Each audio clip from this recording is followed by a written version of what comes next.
just do we just all right, start the episode here. Whoa! Look at us. We're in the parlor again. I was just sitting in my room a second ago. All my setup is ready, and now we're in the spooky parlor once again. We're back in the spooky parlor. Hey, Haunted Mansion at Christmas. So much to talk about. So many fun things to discuss. Absolutely. What are some of your favorite? What's a good holiday Haunted Mansion fact that you know? Oh, a good holiday Haunted Mansion fact. Well, I got two. One, they do a new gingerbread house every year. That's a little fun fact. There you go. That's a fun fact. That's pretty neat. And two, have you ever seen in the ballroom, Dan? While looking at the gingerbread's in the ballroom, right? At the gingerbread house and smelling, sorry, the grand hall, and smelling the gingerbread. Have you ever noticed the little spider just hanging out right by one of those columns? There are spiders on that column. What's the deal with that? What's the deal with that spitter? Well, before I get into that spitter, I did want to tell you. Did you know? I think it was 2019, or 2018. I believe it was 2018. The gingerbread house was a spider. It was 18. Yeah, it was a spider. Yeah. It was the first. It was the first free floating gingerbread. I mean, the first. There's only been 20 of them. But yeah, it was the first. It was the first floaty one, and that one is the coolest. That stained glass spider is gorgeous. I think so. It's gorgeous. It's the most visually stunning of the houses. I like the 50th anniversary of the Haunted Mansion one better personally, but I will admit that stained glass spider was amazing to look at. Okay, yeah. Well, just in terms of fan service, sure. That 50th one was iconic, right? It was iconic. And if you're a fan of Haunted Mansion Holiday, you want to visit right now because there's a bunch of fan service in this one for Haunted Mansion Holiday, not just the Haunted Mansion. But we could talk about that. Yeah, it's a full. Well. How did that? But can we talk about the column spider? Spiders. I want to know about the column spider. So Dan, did you know back in the day at Disneyland they sold guns in the park? You just go to Frontierland, show your ID. No, they were cap guns. They were BB guns. All right, they didn't sell firearms. They sold BB guns. I was like, wait, bras and handguns. Welcome to Disneyland. A place. Dan, Walt said it was a place for parents and children to have fun together, didn't he? Right, yes, he did. Little Billy can go buy a raccoon skin hat. You know, Sarah can get her little princess doll. Mom can get her bra, and Dad can get his rifle, of course. Davy Crockett, king of the wild frontier. It's an officially licensed Disney Davy Crockett hunting rifle. So but guns, it was chill. Sold to children, they were pellet guns, they were, little BB guns, I guess is what we would call them today. And you could carry them around the parks. Like, just around the parks, which I think is... Like the Harry Potter wands. Right, except these could cause actual damage, and I feel like they realized... Well, hey, Harry Potter wands, if you, trip on a stair and it's, pointed towards your eye, when you run with your Harry Potter wands, make sure they're pointed down, kids. That's a good point. Yeah, you don't want to accidentally Expecto Patronum anybody when you're, going on the forbidden Expecto Patronum your eye jelly. No thanks. So apparently one of these days, 1969, whenever this happened, a child... Wait, is this story a pellet gun? Seriously? It was a pellet gun. A child was riding the Haunted Mansion and he said, you know what? I think I'm going to shoot at the ghosts. I think I need to shoot a ghost. First mistake, kid. First mistake. Ghosts are already past. Their bodies are ethereal.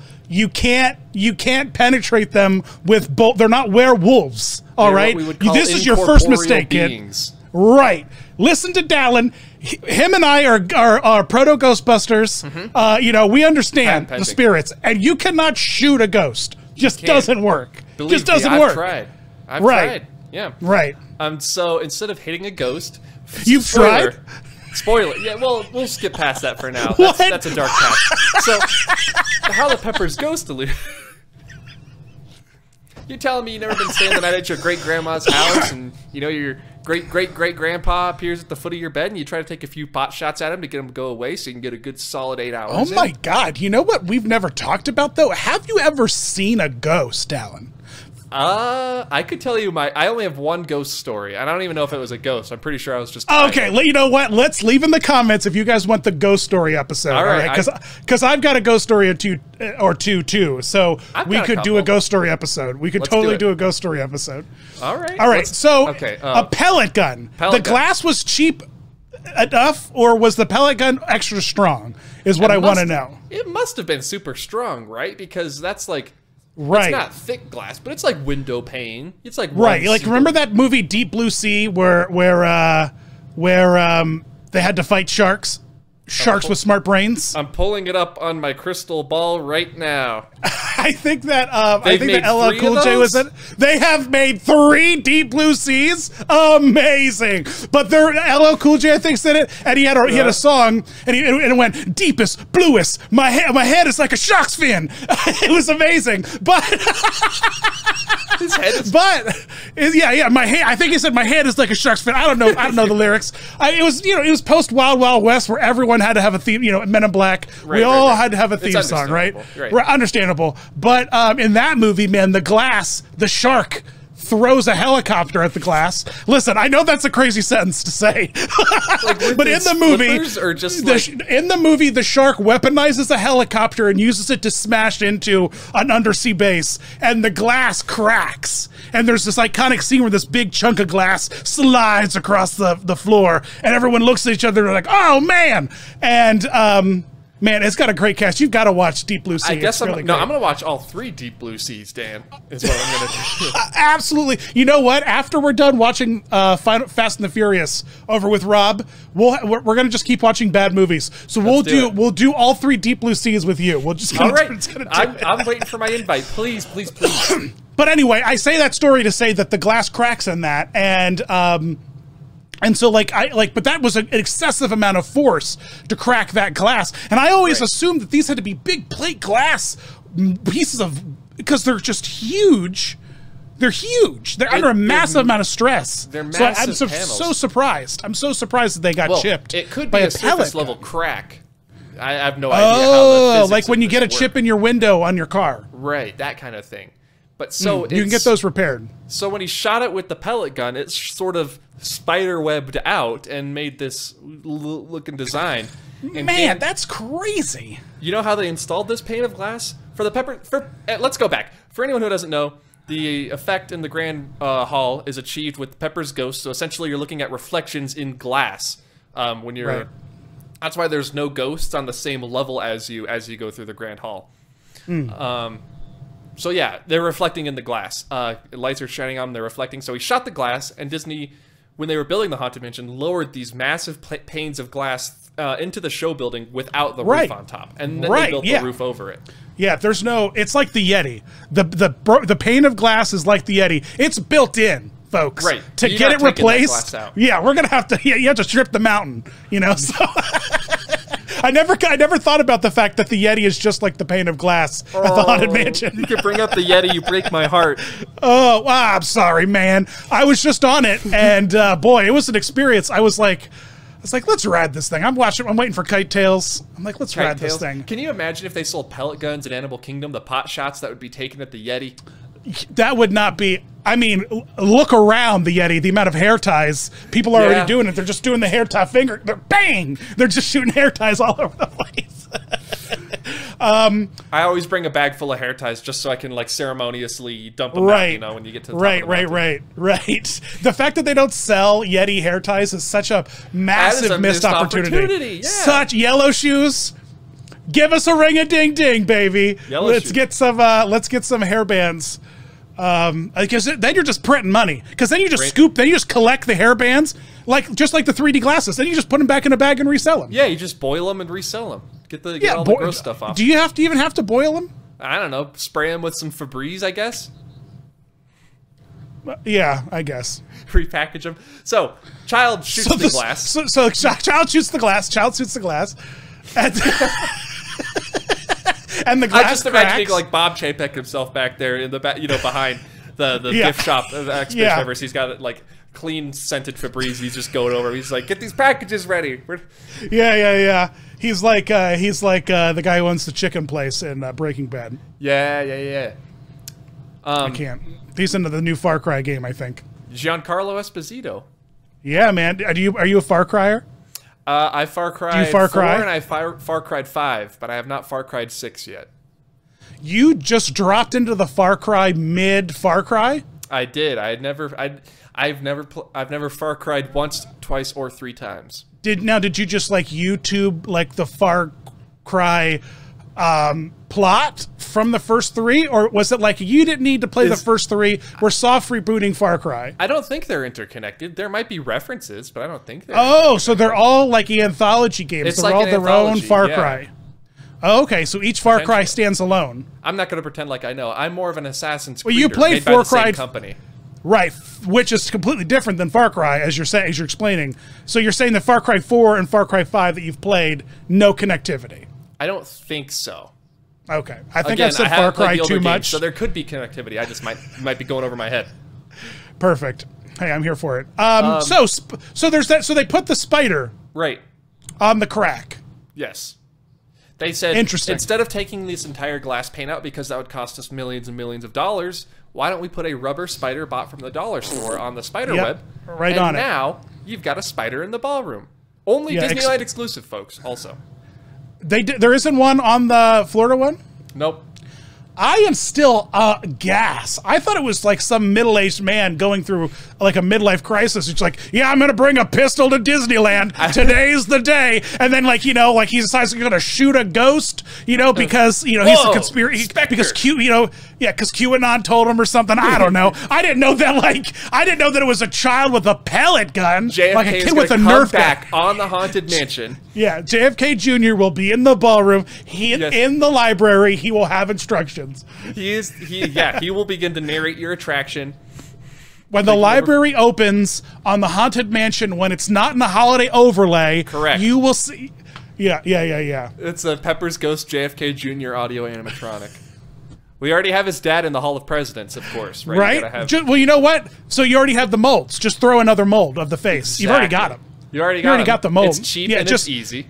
Just do the granny trick from Carousel of Progress. Yeah. Right. Yeah, it was a shoo-in. He's a shoo-in. Isn't Jefferson already in the Haunted Mansion? Like, aren't there a few president faces already in the Haunted Mansion? Ooh, like as the dancers and stuff? That I'm not sure about. That could be it though. It might be. I feel like no, because the Haunted Mansion came before the Hall of Presidents. Well, aren't there some presidents in the Pirates ride? Well, actually, that's not true because they are probably developing them side by side, late 60s. So, it could potentially be yes. We're going to have to, comments, let us know. Comments, foolish viewers, let us know. You guys aren't foolish. You guys are probably the smartest ones here. So, there's been a lot of spiders in the Haunted Mansion, is what you're saying. There's more spiders in the Florida Mansion. You used to have 2. Right, but so what you're saying is Disneyland, though, is where the spiders really primarily find their home. Plenty of spiders in the Disneyland Mansion. Plenty of spiders at Disneyland. Right, at the Disneyland Resort. Right, there's spiders across the street at that alley that they're pretending is an Avengers land. Hey, I will not stand for any Avengers campus slander in my podcast. I don't want to hear it. But speaking of Spider-Man, and Marvel and Avengers. Damn. Man, that was one of my favorite parts of the movie. All right, the spoiler curtain drops now. We're 15 minutes in. There's a big message across the screen right now saying spoilers. This was all a trick to get you to come and watch us talk about the Spider-Man movie. Spider-Man 3. You should have been able to tell by the thumbnail and the title, honestly, at this point. You showed up and you're like, wait a minute, why are they talking about other spiders? Yeah, we Haunted Mansion Holiday. That's good enough for the Christmas special, right? Right. We did it, guys. We did it. We talked about them, and now, man, okay, spoiler curtain has dropped. Spoiler curtain has dropped.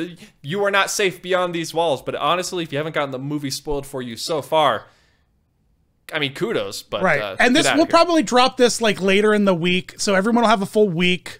You know what I mean? Do. Maybe this will be our Christmas episode. Maybe it'll be a Christmas gift, a secret Christmas gift for all of our friends, right at midnight on Christmas Eve when Santa Claus comes. Santa Claus is going to drop this podcast right down your chimney. let's just start with spoilery things. Right. Did you like the movie? Did you like it? I loved the movie. My wife said it was better than Endgame. Dan, would you agree? I think it has a similar emotional impact as Endgame. I agree. In terms of the ensemble that we gather in the film. I've already said too much. That's but you know already a what? lot of The spoilers. spoiler curtain's been dropped. The spoiler curtain's been dropped, Alan. I enjoyed the fights. The fights were brutal in this movie. Yeah, the fights really were. Norman Osborn took it, man. He took a beating. It was like John Cena sitting there in the MCU, just pile driving Spider-Man down through. Oh man, John Cena! Floors. I can't wait for John Cena to join the MCU. When we eventually play in the MCU, they're just going to use him to recast Batista. I imagine, right? He'll just be Drax too. Drax 2. That's his character too. Because it will play into Cena when he stands perfectly still. He disappears. Oh, you can't see him. Yeah, you can't. That's an actual superpower. Yeah, I'm a little worried about Batista and Guardians 3, if I'm going to be a little honest.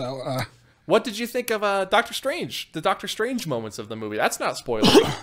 Okay, yeah, the Doctor. I'm always here for a Doctor Strange moment. Like sometimes I'll just fast forward to the Doctor Strange parts of Infinity War just so I can check out him like doing a bunch of arms and stuff. You know, like him doing cool magic. Yeah, his choreography. He's the best part of Avengers Campus. He's probably the best part of the Avengers. Honestly. Yeah, right. Honestly, you're 100% right. He is the best part of Avengers Campus. That whole land, although it's a little hokey. A little bit hokey, but I think that adds for to the kids. Yeah. It's birthday party magic, you know, but that's cool because Doctor Strange is doing birthday party. He does magic. lots of birthday parties. He said so in the movie. Right. And you know what? Doctor Strange is the one character I think is the most convincing to do a face character with that you can get away with. That goatee, the gray in the temples and like the specific haircut. And because there's a huge collar, like really it's, I think the easiest MCU character to get away with, short of like zombie Captain America. You know what I mean? Like, I agree. Lots of maybe it is just the hair and makeup, but a lot of the doctors I've seen at Avengers Campus look very similar to Mr. Cucumber. And having a commanding like low voice is also just. There you go. Just, you know, just start printing cash. You know what I mean? Eggs Benedict Cucumber. Yeah, everyone looks. Yeah, just like Eggs Benedict.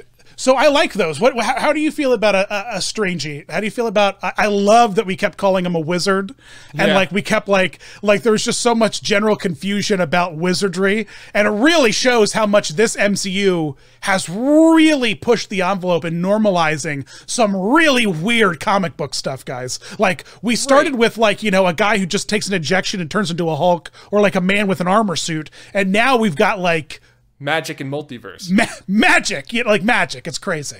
Yeah, it's there's no other way to sugarcoat it. They're in a wizard's dungeon for half of that movie. You know. Yeah, 100%. Do you like a Doctor Strange? Like, are you always like a massive fan of Doctor Strange? He's probably my third favorite Marvel superhero. Yeah, you know what? He's definitely top tier, and his arrogance is a really like it's such a. I mean, obviously, we're replacing Tony Stark's arrogance, right? I mean, that's what we're doing. But it's good. I think it works because you need some of that blind arrogance in the team, you know, to just always be like, well, yeah, I've got this, you know. The guy, because Doctor Strange is like devoid of imposter syndrome, you know, like he's just like, yeah. I 100% can do this, bruh. No problem. Yeah, you know? He got in on a technicality. Doctor Strange was supposed to be Sorcerer Supreme, but you know. I love that storytelling device though, because Wong is so much more responsible. He is. You know? He's the dad of essentially the Avengers. If you've seen Shang-Chi, if you've seen, you know, he's going around, you know, helping everybody out. It's amazing now to watch Shang-Chi and now understand Wong's, like he was Sorcerer Supreme in there. So I'm really wondering like how like his Sorcerer Supremeness will play into what he's doing with Abomination. If that will play into the She-Hulk series, like the She-Hulk series, you know, like it's cool. I think it's cool because like now Wong. We're going way beyond Spider-Man. Do you think Wong is toast in Doctor Strange 2, so that way, you know, Stephen can ascend to become the Sorcerer Supreme? No, I don't think so. Think they're going to do away with him?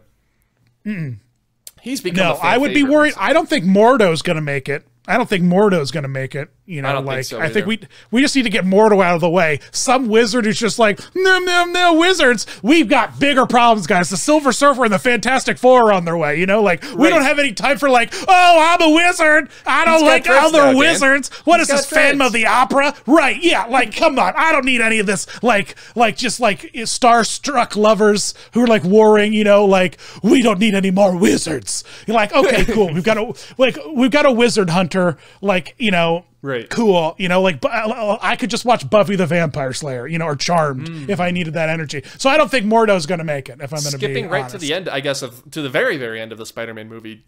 Let's talk about that. It's just essentially the trailer for Doctor Strange 2 at the very end. I actually kind of love that, like an exclusive, like extra long look at the next MCU movie, and instead of like, because that's what I want. I want something that's going to interconnect. That's what that's where the Stingers used to be good. And if this is the death of the MCU Stinger, then I'm fine with that. Like, great. Back in the day, yeah, the end credit scenes used to be leading directly into the next movie and not just setting up a movie, you know, which this 2 years down the line. Yeah, it set up the next movie that you're going to see in 3-4 months. Right. Yeah.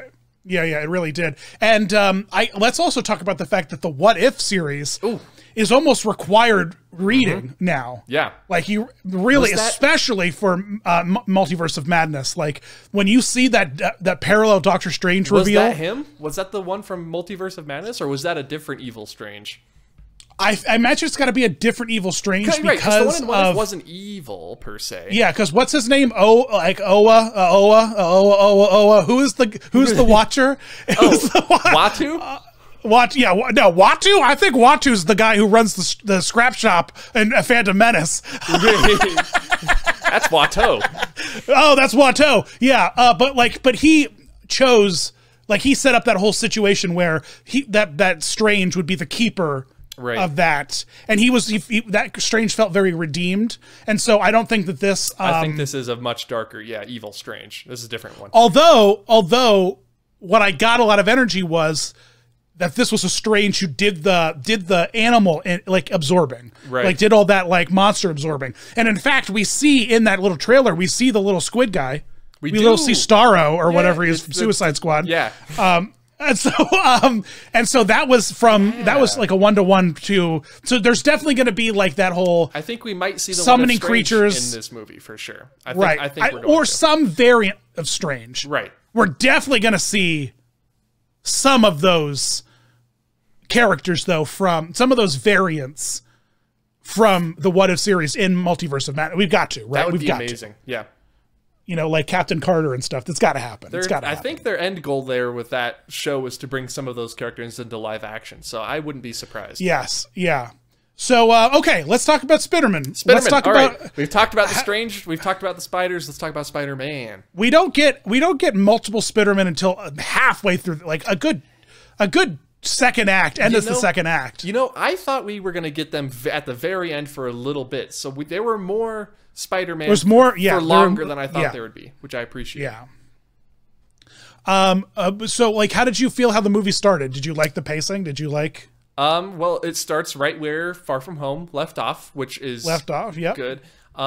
They fit so much into this movie, because we got Daredevil in the movie now, back officially in the MCU. Everyone was sort of like a question mark of whether or not he was in the MCU. Right. If you watched Hawkeye, the confused people in my theater who were like, why is everyone clapping for that guy wearing glasses? why is everyone freaking out? They showed the cane and everyone in my theater went, and there's a couple of people, who are confused. But I'm glad he's back, and hopefully we see him, you know, working with Spider-Man in the future, because Dan, we're gonna get right into spoilers already. Everyone forgot who Peter Parker is. Everyone still knows about Spider-Man. Spider-Man is still an Avenger, you know? Yeah, that's the thing. That's the big thing. Like, there's so much digital media out there about Peter Parker being Spider-Man. Like, that's the biggest plot hole for me about the forgetties. It must have erased all of that, right? But how? It's a spell. It doesn't have like a USB port. Dan, it's a spell. This man who's known for playing a dragon in the Lord of the Rings and Sherlock Holmes closed a multi-dimensional rift with infinite numbers of Spider-Man's villains coming through. But he draw the line at erasing files off of phones. Listen, Spider-Man 3, yes, I do, bruh. Spider-Man 3 is essentially Men in Black 2, but the reason why Men in Black 2 kind of pulls it off, like literally down to the fact that the Statue of Liberty is the neuralizer, you know what I mean? Like the Statue of Liberty is the origin point of the Forget Me Forgetties. That's right. You know, and so, but in MIB2, we didn't have cell phones yet. You know what I mean? Like we kind of did, but we didn't have a phone in our pockets to like take pictures of like all the, you know, but like now I've got like, what do you mean? Like I'm not gonna open up my TikTok and scroll back 2 days to see J. Jonah Jameson, you know, seeing my liked talks. I think it's gone. I think it's all gone. How could it be gone? Is it magic. A Westworld thing? It's magic. Okay. I have two. Is it a Westworld thing? Like we can't see what will hurt us? Like kind of thing? Like, oh, we can't. That's a lovely picture you've got there, and we don't see Spider-Man? Or is it number 2, where Thor is always like, your magic is just what, our technology is what you would call magic. And so does Doctor Strange, Thor, ethereal space magic have control over electronic devices because it's technology advanced? I think they've made a point to say that Doctor Strange magic is different from Thor magic because it's actually like magic. And it's not like technological magic, but I do. But Thor's got some magic, bro. He's got a hammer that follows him around. He doesn't have like a it's not Bluetooth connected. It's essentially just got like the Tesla, you know, come pick me up. I'm in front of Target switch on it. That does not work. FYI, version. That does. You're gonna hit 3 kids when you tell that thing to come pick you up. You gotta hold your hand out and wait for the hammer to come to you. Wait for the Tesla to come to you. I went out to go to work the other day and parked out in the like in the middle of my apartment entrance. Just like sideways, like in front of like 3 different garages and about 8 parking spots, was a Tesla. Just parked, like it just parked itself and closed up shop. And I was just like, well, this is going to cause problems. It doesn't block me in, so I'm just leaving. So that's funny. He's just decided it was a good spot. But I do think the spell erased all the proof of Peter being Spider-Man from every electronical and every, you know, file. I think it can do that. I think it has that ability. I'm gonna need confirmation in some way, shape, or form in a later movie. You know what I mean? Like, probably, people go to scroll through something and like shows like a glitch, like a magic glitch, like in the part where it says Peter. That's probably what's gonna end up happening, right? So everyone, we're gonna need some kind of we're gonna need something, right? And I feel like here's a plot hole. Doctor Strange has done this spell before. He's talked about the moonlight dance or whatever at Kamar-Taj that made Wong forget about the full moon party at Kamar-Taj. Yeah, what a great line. Do you remember the full moon party at Kamar-Taj? That must have been a rager. But I feel like if Peter just went to Doctor Strange in the Spider-Man suit and said, "Hey, you made everyone forget. You mind if I crash here for a couple months?" I feel like Doctor Strange would probably be like, "Oh yeah, that's fine." Right. But Peter, he's just too nice. He's got to get that garbage apartment. I understand. Right. Yeah. I think that. Yeah, it's so strange. I don't know. It's an uncomfortable plot hole. It breaks my brain. So, what else? Who is your favorite villain in the movie? I'll have to say Alfred Molina really chewed some scenery in it as Dr. Otto Octavius, especially when he's in the cave. He's like, "We don't want anything more from you, boy." Yeah. You know, it was just like, "We're tired of your questions, boy." Yeah, there we go. I was like, "Oh, whoa!" Someone needs to replace a little bit of scenery on set because Alfred Molina has chewed it all down. So, thank God the set was green screen because there would have not been a set left. He's after chewing Alfred on the green screen. I like Sandy Sandman, the Sandy Man. Yes. He was like this, like, what will they, won't they? It was kind of like this on again, off again relationship. That was a little strange out of character to me that he just went along with the villains. I feel like he probably wouldn't have done that, but you never know. But I don't think does he die in Spider-Man 3? No, I think it brought people who knew Peter Parker was Spider-Man. Did he ever find out? At the end of Spider-Man 3? He probably did, right? But does he die at the end of Spider-Man 3? No, he flies away as sand. Okay, so he had nothing to lose. No, he could have just gone back whenever he wanted. He's just like, yeah, he should have just, yeah, exactly. He's just like, press the button, don't press the button, whatever. I mean, I've got a kid. That's devastating to lose the kid. But it's Spider-Man. He knows the button's going to get pressed eventually. At some point, you know what I mean? So just like go Brock and just go hang out at a beach, Sandman. Like it'll resolve itself. Right. You know what I mean? It's like at the end of the movie, they ended up curing him and taking away his sand abilities, and then they sent him back. Yeah, I know. This guy's just like, wait, what? I would have gone back anyway. Why did that take my power away? Weren't his Sandy powers integral in defeating Venom in the end of the third movie? If I remember correctly, what do you mean? Like, didn't he help? Or maybe not. I think he helped a little bit. It was Peter hitting those I-beams on other I-beams, making him freak out about the sound. I watched it the other day. Oh, okay. My kids want to dig into them because they've never seen them. Have they seen the new No Way Home? Yeah, I took them to see a new Spider-Man, and they were hilarious. Every time I see a movie with my kids, I do a thing that really drives them crazy, where I tell them that the movie was a true story based on my life, and so and they are so tired of me doing that. So, I remember this. Watch. Yeah, like, did you guys know that Dad is actually Spider-Man? Like, this was what I did as a teenager, and they're just like, Dad, will you please shut up? I'm telling you this. You can't tell anyone, or my enemies will find us. Oh, man. Yeah, they're like, all right, Dad, shoot some webs. I'm like, I can't. Do you see my things? Movie theater. I got things. They're like, all right, Dad, climb around on something. I'm like, you guys, I can't be exposing myself in public. Speaking of making people climb around on stuff to prove it, I think... After seeing the movie, before I was like, Tom Holland's the best Spider-Man. After seeing it, I think Andrew Garfield is the best Spider-Man. I think he stole the show there toward the end of the movie. Every scene that he's in is just amazing. I really hope that this is a way to open up the door to get so keep Tommy Holly over in the MCU, right. But give Andrew G, give him Spider-Man over in the Sony U. Give us an Amazing Spider-Man 3. Right, where we've got Venom, we've got Morbius, we've got Kraven, and what's so interesting about that movie was the fact that they were in that part of where the rift opens up above. They're all there. The Statue of Liberty. Yeah. Yeah, if you see all these ethereal creatures, I definitely saw Kraven. I saw Rhino. I've seen it twice, so I had an opportunity. I only saw Rhino the first time, but I saw the comic-accurate Scorpion, man in scorpion suit with the big tail. Yes. There's a guy who walks up at first and puts a staff down. Yeah. Then that definitely was Kraven. A little bit like the E.T. guy in the queue. And they had Black Cat was in there too. Woman with flowing hair. Oh, really? Okay, cool. Yeah. That's why I can't wait to get this out, to do some pausing. Because as soon as people are going to go wild. Oh, yeah. Pausing and, looking into that Zooming whole in. thing. Absolutely. Yeah. But I think that it opens itself, because, how can we not revisit the Spider-Verse in the live-action Spider-Mans? How can we not leave that on the table?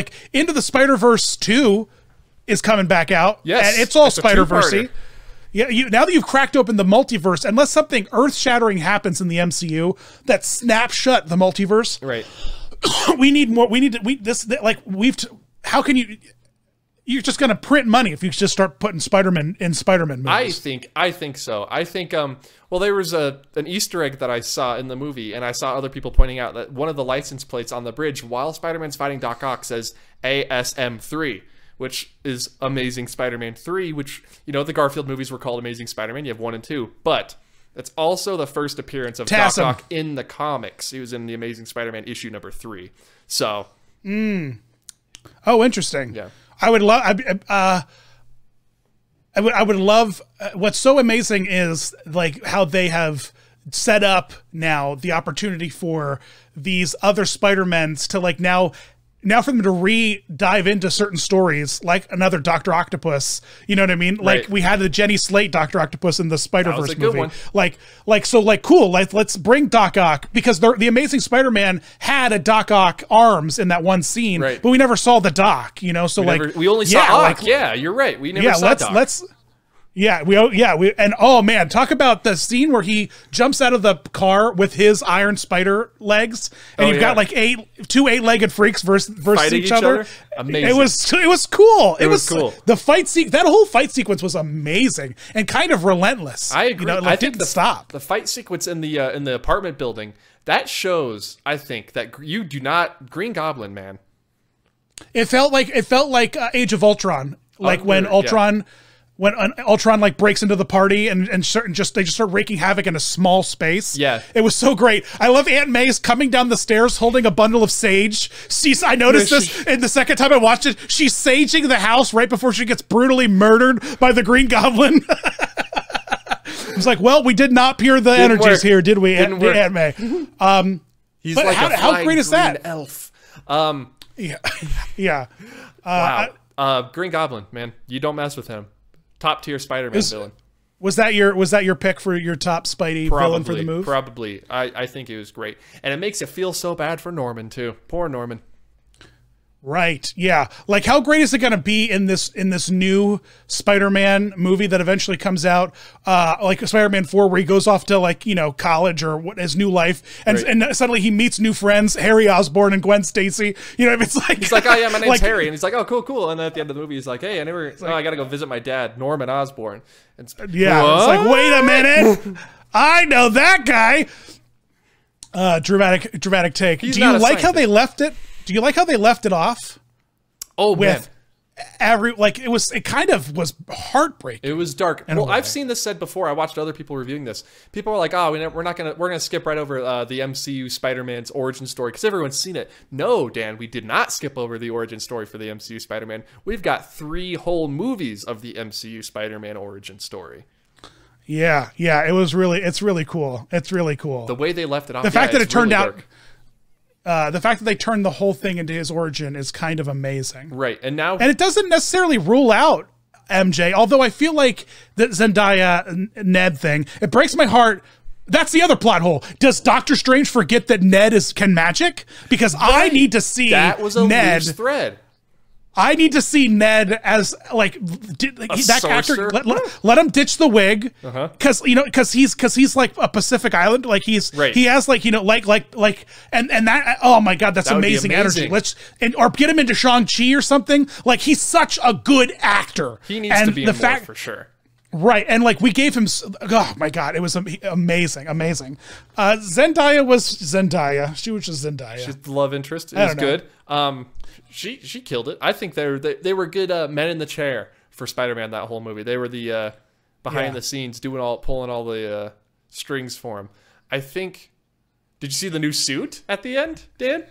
The new shiny suit. The shiny suit. Oh, it looks so good. It left it so ambiguous in terms of, like, you didn't get a lot of detail on the suit, right? So that when Spider-Man 4 comes around, they put him in another suit. So you can sell more toys. Yeah, sell more toys. Right. What else? What are we missing here? Oh, of course, we talked about Andrew. What about Tobey Maguire? He's back after all these years as Spider-Man. Well, before we jump to Tobey, I just want to say with Andrew, when he catches MJ and he has that redemption whole moment. Yeah, that whole moment was a brutal masterclass in acting. Holy crap. I felt all of Spider-Man's pain as he caught the MJ. Yep. It was wild. Although it kind of made up for the fact that earlier in the movie he's like, she was my MJ. Like, what? Like, how was that? How does Peter have that context? Right? You're so dumb. What were you going to say? Oh, no. It's that my entire theater was in tears at that part. It's weird. I mean, it was so good. I feel like they righted a lot of wrongs that they did in the Amazing Spider-Man 2. Not just like with like a character, development, but they also improved on these characters because, the writing in the Amazing Spider-Man 2 and even Spider-Man 3 wasn't always the best, So I feel like these were the best versions of these characters that they put on screen. Yeah. But yeah, you could tell he's been practicing that move for a long time. Yeah, right. It's what else? What other things stood out for you in the film? Just the characterizations of the Spider. You got the young and you got the angry Spider. Oh, we got to talk about Tobey. Right. Yeah, I'm working into that. So you got like the young, stupid Spider-Man with Tom. You got the older and hateful Spider-Man with Andrew, and you got like the older, wiser, sort of calm Spider-Man with Tobey. I like how they did that. Yeah, their introduction scene was amazing. Honestly, was amazing. Although Andrew Garfield's Spider-Man just wandering in and be like, yeah, let me take off my mask. I'm Peter Parker. I don't know who you guys are. Like, he just gave away so much information so fast to two strangers. Right. It was a little wild. I think it's so funny that they were in the MCU and they were like, they didn't bother, you know, let's go talk to these Avengers. Maybe they know what's happening. They were like, no, I'm just going to wander around New York until I find the other Peter. Right. The timeline of the movie moves like the whole movie takes place over like a total of 12 hours tops. Right. Like 12 to 15 hours. Like it's not it's like a day. It's like a day. Oh, it feels like it just moves so fast that lots of things are happening kind of at the same time. Yeah, I think you're right. So he goes and visits Doctor Strange during the day. And then that night, I believe, is the Statue of Liberty fight. Well, right. Well, it might be the day after because that night is the Osborn in the apartment fight. But no, I guess that must be the same day. Is it the same night?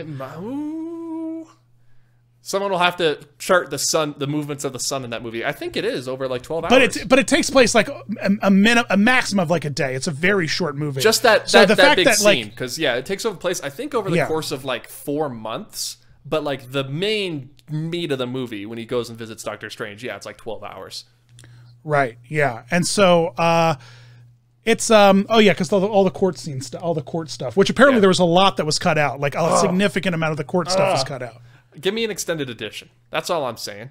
But apparently the Daredevil Matt Murdock is a huge player in the She-Hulk series. I hope he's like a co-star of he's like a supporting player in the series. He needs to get his own show is what I'm saying. Right. He does. I think he had one on Netflix. It was called Daredevil and it was amazing. How many seasons did that have? I don't know. How many did it have? 2, 3? 3 seasons, Dan. Yeah, I feel like the first 2. Give him a movie. Give him a film. He deserves it. Daredevil's amazing. Yeah, it's interesting. It almost feels like that Hulk syndrome where they can't have their own standalone thing. You know what I mean? I feel God forbid. No Way Home was sort of a celebration, of the past 20 years of Spider-Man movies. The way the MCU was the way Endgame was sort of a celebration of the last 10 years of the MCU. I feel like that's very much the same kind of thing. Yeah. Yeah. Yeah, it really was. Well, and that's the thing where it was Endgame-y in that way, right? It's like, it's a culmination of a massive amount of fandom, piling on. And that's, and which leads perfectly to Tobey. Like, Tobey was my first Spider-Man, really. Too. Like, I remember turning 16 and seeing it open on my birthday, May 3rd. Yeah. So, like, I was like, Spider-Man was, I was huge into, like, those movies. I was, like, 4. So, yeah. He was my Spider-Man too. I think my Spider-Man at that same age though was Andrew, my teenage Spider-Man. But my original, I watched and loved. I got all the action figures, all the toys and shirts of the Tobey Maguire Spider-Man. Right, and so I think that he was great. He really was great because that Tobey is very soft-spoken. He's he's very Elijah Woody. Like very soft and like gentle, which made such an interesting. Because people say that he was a better Peter, right? And Andrew is a better Spider-Man. And then Tommy is good at both, was the argument, right? You know what? I think that would be accurate up until this movie, man. Andrew, I don't know. Well, I think it's funny is that they leaned into that if you pay attention. Right. And Andrew shows up, he's dressed as Spider-Man the whole time. When Tobey shows up, he's dressed as Peter, a.k.a. the youth pastor, the whole time. So they kind of leaned into where those two guys played best. You're right. And then... and with that, Tobey was such a great wise. He was the oldest Spider-Man. He had the happiest ending, so he was the one. Right. He was sort of the voice of reason. Right. It was really cool, and it was cool that everything's working out with MJ. And kind of the implications of sending all these guys back healed. It's kind of like. The time, like all the Infinity Stones at the end with the Hulk, right? Where Captain America had to go back and kind of reset. Like you're just setting off branch timelines. That's what I'm thinking. Like those timelines still exist. Because like Tobey gets sent back to his timeline where Doc Ock and the Green Goblin, they're all dead, but they get sent back to their own branch of that where they were alive at the moment they were supposed to die. you know, kind of thing. Right, which then branches the timeline, right? So like these, all the what's so interesting is kind of a time travel multiverse movie in a way, because we're seeing these characters from all various points in their life, and it's like a strange crossover, you know. Right, there was a plot time travel where Doc Ock knew that Norman was the Green Goblin. I don't ever think that was public knowledge that he did that. Maybe it was, but the fact. Well, Doc Ock was well connected. Yeah, you think so? He had very expensive robot arms that killed people and stole bank money and bank gold. So I think he was well connected. I think he knew. And didn't he work for you know, I'm sure if you had half a brain cell when the Green Goblin gets off by Spider-Man and Norman goes away. Norman Osborn, the scientist researcher, you know what I mean, that he was a colleague and you worked for who was a little nutty and had a face that looked like the Mask. Something's not lining up here, Dan. Yeah, right. Yeah. What else? Oh, I was gonna mention something, but I can't remember. Something about the villains. How'd you feel about the Amazing Spider-Man villains? We haven't really talked about them. Lizard, Electro. Electro got a little bit, I think. A screen time. He got some good stuff in there. The Lizard, I feel like they underutilized the Lizard a little bit. He wasn't in that a ton. And what's so funny is that they could have just dubbed, like, because Rice Efan, or whatever, however you pronounce his name, was not on set. Same with Sandman. They weren't on set. They for both the movie. Showed up for like 20 minutes at the end of shooting for one. No, for one scene. They were all reused. It was reused footage from the movies. Really? Yes, the Sandman footage when he's healing, it's the footage from the end of the movie where he's congealing, and then the Reese Efan when he's healed, it's the same shot from the top of the building where his shirt's ripped off and he's healed and he's like looking around, you know, like it's the same. They're reused shots. They're both reused shots. So that's what I'm saying is that the Lizard Man was CGI the whole time, and that's why Sandman stayed CGI the whole time. So like, why didn't we, like, the Lizard sat out for a lot of it, the Sandy Man sat out for a lot of it, right? But I guess maybe we were there really for Molina and Willem Dafoe, you know, Alfred Molina's. Pretty much. They gave Electro a redesign that they sort of explained in the movie, kind of. He was... Well, yeah, he like materialized in his ideal form, right? Right, like, of who he wanted to be. Yeah, he was way cool. Right, he's got a cool haircut now. Right, yeah. I love that conversation between Max and Andrew, Peter, Spidey Bangs. Right. As I call Spidey him. Bangs. Yeah, so that conversation where he's like, I thought you'd be black was hilarious to me. And goes, oh, man, I'm really sorry. sets up really, yeah, the white guilt was amazing. And then the white Spidey guilt was amazing. And then for him to be yeah, the white Spidey guilt was amazing. And then, but like, definitely Miles Morales. How are we not going to get a Miles soon? We have How is that not going to happen? How is that not going to happen? They have. They keep nudging at it. They nudged at it in Homecoming, and they nudged at it in this movie. Yeah, it feels like this wink and a nod, like this is never going to happen, you know, and that makes me a little upset. Right. Like it should happen. Like this character. I think when Tom wants to, like, I mean, look at Black Panther. Look at Black Panther. Mm-hmm. Look at Black Panther. No, not even with Tom being done, because Tom's doing this whole interview racket now. Yeah, where he's just sure. like, yeah, I'm done. Yeah, whatever. I'm talking about like 15 Tommy, years from now when Tom is done. Right. It's like, just wait for this Just Cause movie or whatever to crash and burn, and he'll be like, all right, let me get that Spider-Man suit back on. Whatever this dumb Mark Wahlberg video game movie. Man. The amount of new suits in this movie, it's good. It's cool, but you can. How do you feel about the green paint plot thing? Like, how unnecessary? The green paint, because he could have. Aunt May was like, just bring it down. I'll wash it for you. And he's like, no. I got to do this new marketing thing I did with Sony to get this new suit. So I'm going to turn it inside out to have it be gold and black and cool. Right. It felt so. Yeah. It just felt dumb. It's just like, I liked and not the look even of that like inside out suit, Dan. I thought it looked pretty cool. Yeah, I guess, but it didn't have any I thought plot significance. Seeing him turn the suit inside out, I'm like, oh, he's gonna need to like turn his suit inside out to signal that he is the different. Like they're gonna use it as a diversion, right? You know what I mean? To like he'll be, you know, and like because there's gonna be 3 of them, and they're all gonna look alike, and we're gonna need to set one of them apart. But none of it. It was just he got PETA'd. Yep. You know, he like what? Yeah. What? I feel like, yeah, he could have just gone in his green paint costume and it would have been the same story-wise. Yeah, it's kind of weird. But I liked how it looked, Dan. Right, yeah. It's, But it was so short-lived then. Right. It kind of like came and went almost as fast as it was there. There was so much trying to keep track of suits. It felt like there were some points Spider-Man suits on Spider-Man suits. Like when he got the Doc Ock, like when he healed Doc Ock and they gave him the suit. It's like the suit was healing over top of another suit. It was like Suitception. He was like, yeah, Suit Shrek. You know, ogres have layers, Spider-Man have layers. Suits have layers. Quite literally in this case. How did you like Aunt May's twist on the great responsibility thing? I saw it coming from a mile away when she started talking, and I thought, you know, it's Spider-Man. Like I said, it's the longest Spider-Man origin story we've ever had, and he can't have his origin story without a good old great responsibility line. So, it happened.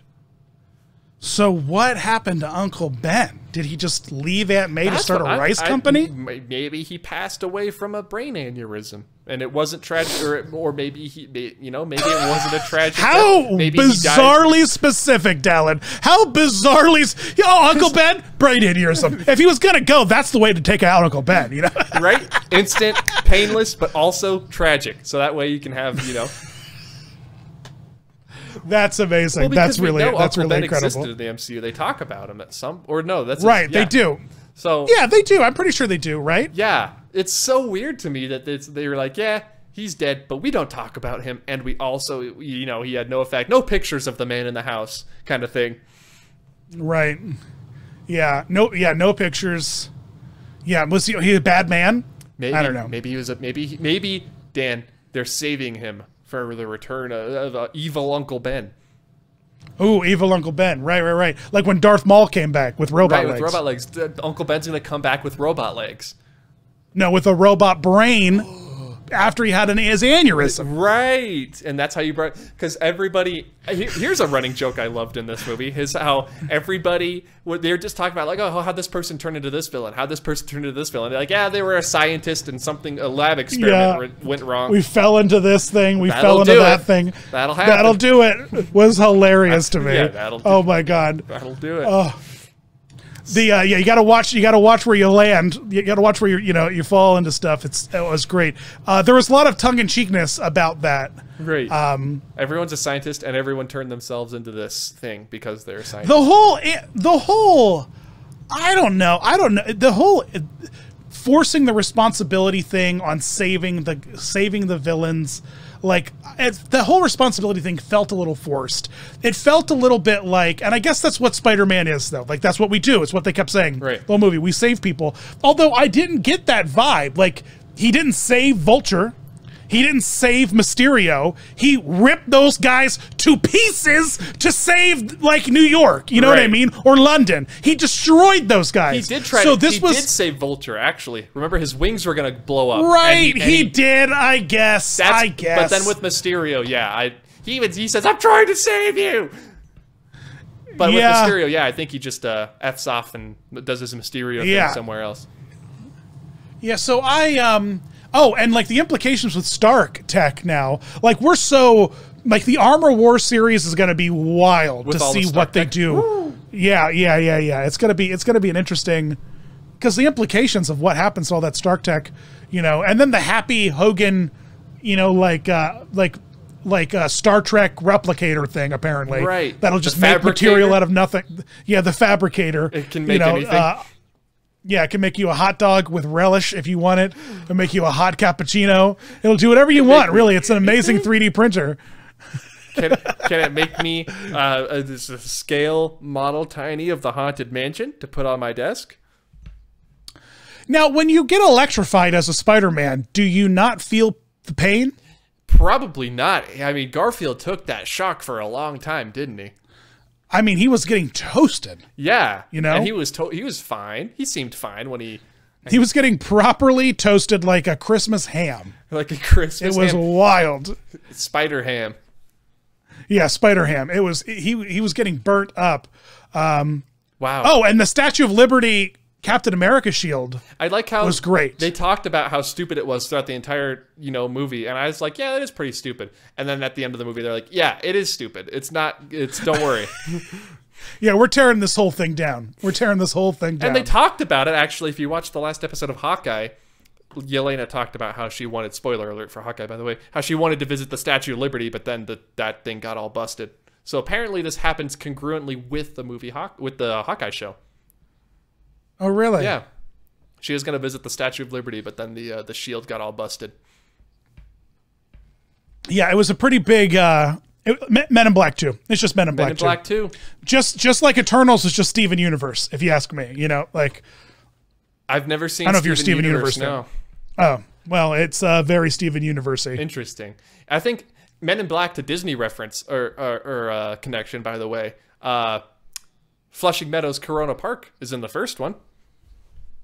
Oh, yeah, it is, isn't it? That's where, for fans of the show, they held the 1964-1965 New York World's Fair, where Disney debuted. Dan, what did they debut? Name them all. Carousel of Progress. Right. Lincoln, hanging out with Lincoln and his friends. Chill with Mr. Lincoln. Yep, and Small World. Small World and? World of Motion? No, If I Had Wings, some sponsored thing, right? I can't remember what it was. Ford's Magic Skyway. Yeah, something that's not around anymore. It's a lost Disney dark ride that we never got, but we do have one scene that's at Disneyland as part of the Disneyland Railroad. They transported that one scene. It was gonna go. That's something we should talk about in the future. Lost Disney dark rides, because it was a whole ride that never made it to the parks. Yeah, like that Google ride we saw a couple years ago. Oh, I remember the Google ride. Wow. Yeah. No, that Lost Dark ride. It would go through. That's the Lost Dark ride. It was essentially like a proto spaceship Earth, where you would go through history, not just human history, but you'd go through like the dinosaurs, cavemen, modern day, near future, and then like far future. So it was pretty cool. And you were in an Omnimover, and instead of an Omnimover, you were in a Ford car. That's cool. On a belt. Why don't we, as a promotion, just put Spider-Man masks on every animatronic in Spaceship Earth? I would go. I would see it. I would go. To be like, look at all what the do you mean? Spider variants. Yeah, the Spanetians. Yeah. It's a multiverse. It's an infinite possibility. Yeah. Yeah, this is the Spider-Verse. This is space. This is Spider Ship Earth. And then you have like, you have like at the end of Steve Jobs crouched over his computer, except it's Spider-Man. He's got a Spider-Man mask on. Yep. Oh. It's like, what's Spider-Man doing? Oh, he's inventing computers. What's Spider-Man doing? He's inventing the printing press. What's Spider-Man doing? He's inventing Morse code. What's the Spider-Man doing? This Spider-Man is announcing that the Civil War is over. What's this Spider-Man doing? This Spider-Man is pounding papyrus, but at a distance. What's this Spider-Man doing? He's painting the Sistine Chapel. And then you paint the picture above them as Spider-Man 2. As Spider-Man 2. Yes, exactly. What are these Spider-Men doing? They're reenacting Oedipus Rex.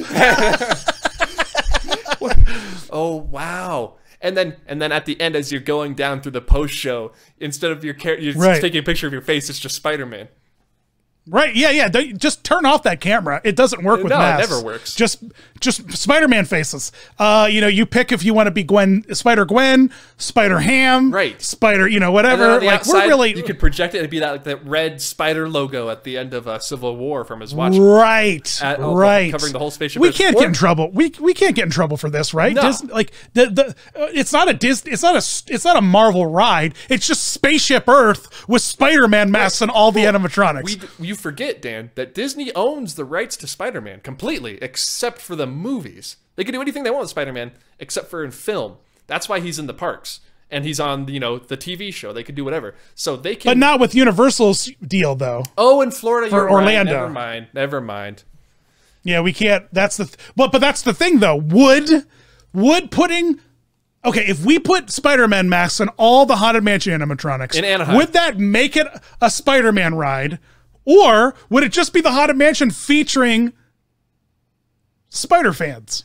If you put one of the ghosts shooting webs, I would consider it a Spider-Man ride. If they're not shooting, it would be a Spider-Man overlay. Haunted Mansion Spider Adventure.